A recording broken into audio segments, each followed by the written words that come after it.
이번 시즌 토트넘이 가장 크게 변화한 것 중에 하나가 당연히 수비 라인이라고 할 수가 있는데, 특히나 반더벤이 이번 시즌에 영입되면서 훨씬 더 지난 시즌보다 안정적인 수비를 보여주고 있죠. 그리고 당연하게도 반더벤과 다이어가 비교가 되기 시작하는데, 당연히 스피드가 빠르면 빠를수록 축구를 할 때 좋으니까 다이어와 반더벤이 비교가 되는 것도 있고요. 그리고 결정적으로 포스테코글루 감독이 추구하고 있는 공격적이고 수비 라인을 높게 끌어올리는 축구에 훨씬 더 반더벤이 적합해 보이는 장면들이 많이 나오고 있죠.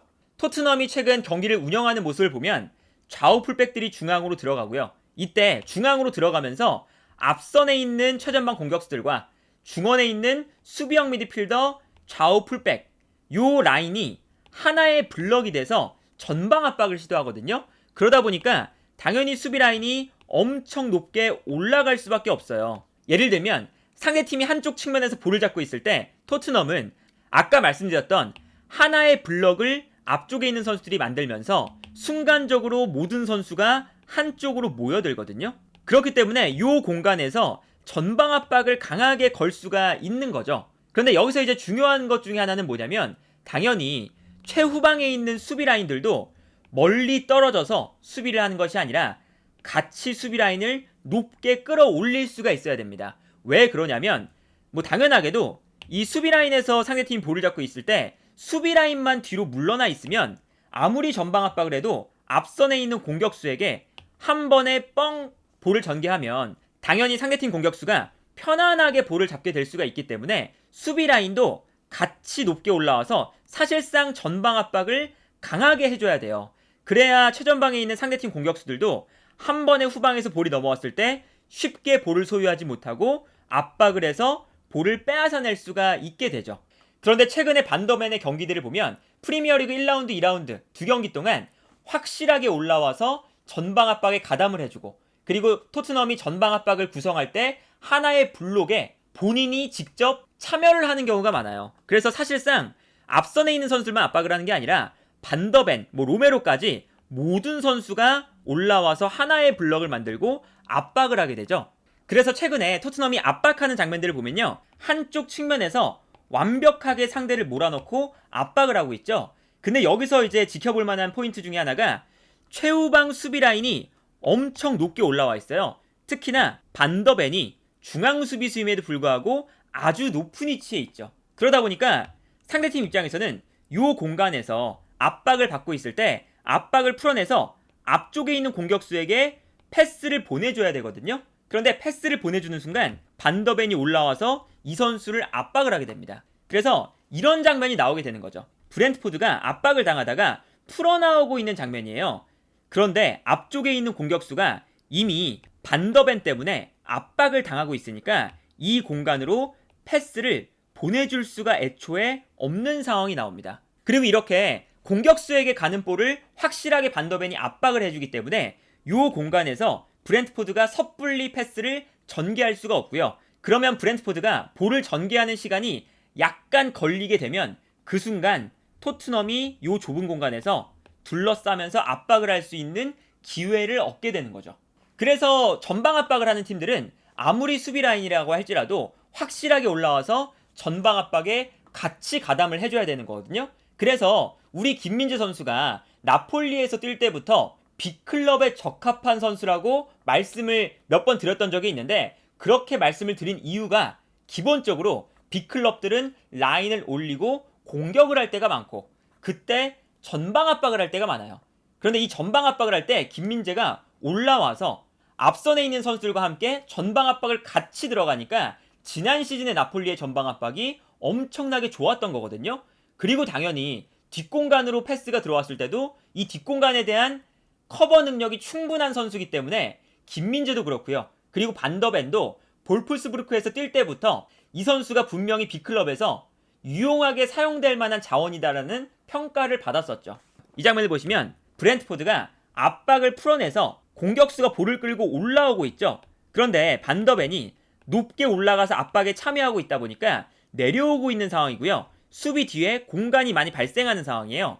그런데 여기서 반더벤이 또 어떤 모습을 보여주냐면, 워낙에 적극적인 수비를 잘하는 선수라서 달려오는 선수에게 다가가기 시작합니다. 그래서 이 선수가 달려가다가 계속해서 꾸준하게 달려가질 못해요. 반더벤의 방해를 받는 거죠. 그래서 그 다음 장면을 보면요, 반더벤이 달려오는 선수를 압박하니까 달려오는 선수가 스피드를 약간 죽이면서 옆에서 뛰어나가는 선수에게 패스를 찔러주려고 해요. 근데 반더벤이 여기서 어떻게 하냐면 달려오는 선수에게 압박을 하다가 뒷공간으로 패스를 하니까 다시 뒷공간으로 빠르게 뛰어나갑니다. 그런데 반더벤이 어떤 선수냐?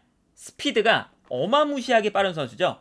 그래서 패스가 뒤로 들어갔는데 반더벤이 뛰어가는 공격수보다 훨씬 빠르게 뛰어나가면서 후방 뒷공간을 완벽하게 커버하는 모습을 볼 수가 있었어요. 반더벤이 얼마나 빠르냐면 지난 시즌 분데스리가의 탑스피드를 비교해보면 반더벤이 분데스리가 전체에서 9번째로 빠른 선수였거든요. 그런데 이 9번째로 빠른 선수들 요 위쪽에 아데이미부터 여러 선수가 있잖아요. 요 위에 있는 선수들은 중앙 수비수로 뛰는 선수가 단 한 명도 없습니다. 그러니까 중앙 수비수 중에서는 반더벤이 가장 빨랐다는 거고요. 속도가 35.97km/h거든요. 그러니까 이 발이 빠르다는 게 전방 압박을 할 때 얼마나 큰 도움이 되는지를 알 수가 있는 거고, 특히나 이 반더벤이 적극적으로 압박을 하는 유형이기 때문에 전방 압박에도 큰 도움이 돼요. 그런데 여기서 우리가 지난 시즌에 다이어랑 비교를 안 할래야 안 할 수가 없습니다.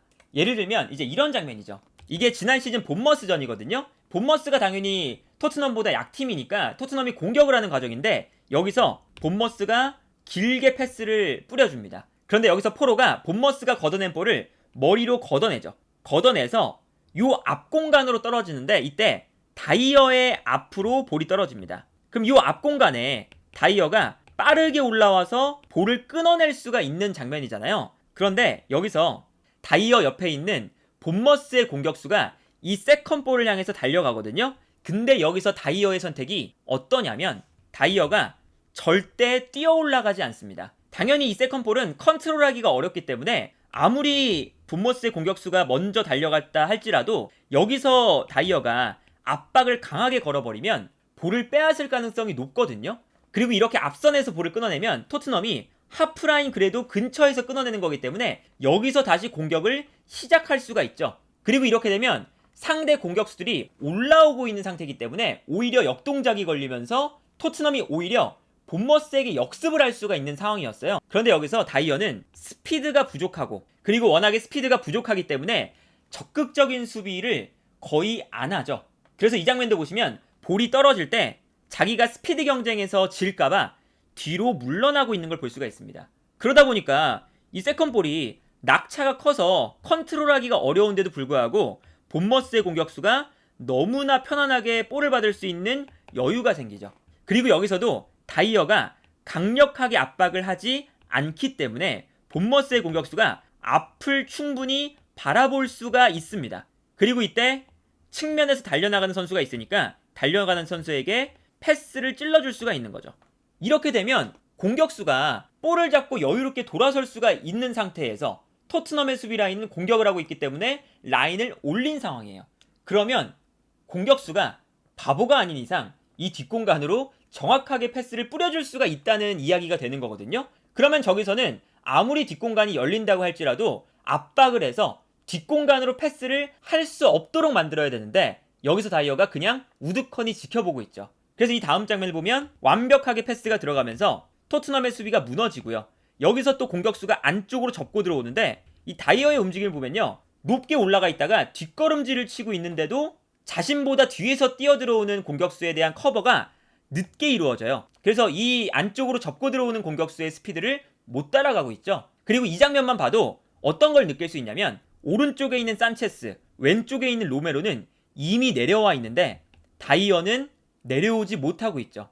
그러니까 산체스와 로메로보다 당연히 스피드가 느리기 때문에 이러한 장면이 발생을 하는 거고요. 그리고 여기서 다이어가 끊어내지 못하니까 너무나 편안하게 득점이 만들어지는 장면을 지난 시즌에 본머스가 보여줬었죠.